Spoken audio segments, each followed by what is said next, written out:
Some numbers don't behave. They don't follow rules. They don't fit patterns. They exist like secrets, hidden, waiting for someone who can see them. Not calculate them, but feel them. Because sometimes genius doesn't come from logic. It comes from something no one can explain. And this is Forgotten Minds, where the greatest minds in history often lived in silence and left before the world could understand them. He didn't learn mathematics the way others did. No structured training, no formal path, no guidance. That could explain what he was seeing, because what he saw was beyond teaching, beyond books, beyond logic itself. Born on December 22nd, 1887, in Erode, raised in a modest Brahmin family. His father worked as a clerk, his mother deeply religious. Life was simple, limited, but his mind was not. From an early age, numbers spoke to him, not as symbols, but as truths. At school, he was exceptional, brilliant, unmatched in mathematics. But there was a problem. He cared about nothing else. Other subjects meant nothing to him. History, language, science, all faded compared to numbers. So while he excelled in one world, he failed in another. He lost scholarships, dropped out of college, not because he wasn't capable, but because his mind refused to follow limits. And that came with a cost. Poverty. Real, crushing poverty. There were days when food was uncertain, days when survival came before thought.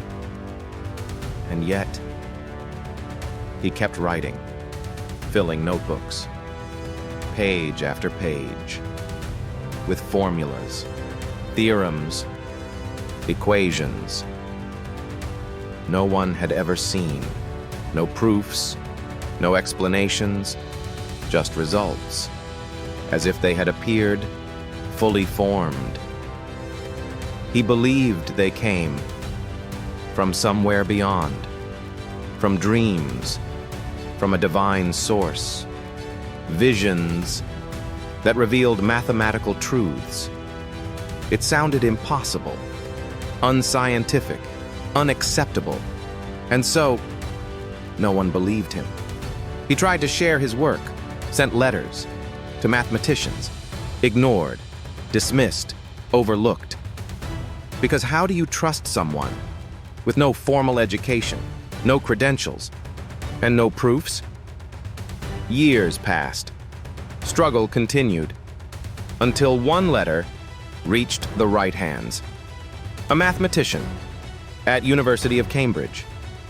A man who saw something different, something extraordinary. That man was G.H. Hardy. At first, he was skeptical. The formulas looked strange, unproven, almost unreal. But the deeper he looked, the more he realized this wasn't ordinary work. This was genius, pure, unfiltered, rare. So he did something unusual. He invited him to England, to Cambridge, a place where great minds are shaped. But he didn't need shaping. He needed understanding. And so, he traveled from India to England, a different world, different culture, different life, cold weather, isolation, food he couldn't eat, beliefs he couldn't abandon. And yet, he worked, collaborated, published papers, revealed ideas that stunned the mathematical world. Infinite series, partitions, number theory. Concepts so deep that even today they are still being explored. But success came with a price. His health began to fail. The climate, the stress, the isolation. It all took its toll. He became weaker, sicker, and still, he continued, because the work was everything. Recognition came, slowly. He was elected to the Royal Society, one of the highest honors in science, a rare achievement, especially for someone who started with nothing. But time was running out. His body couldn't keep up with his mind.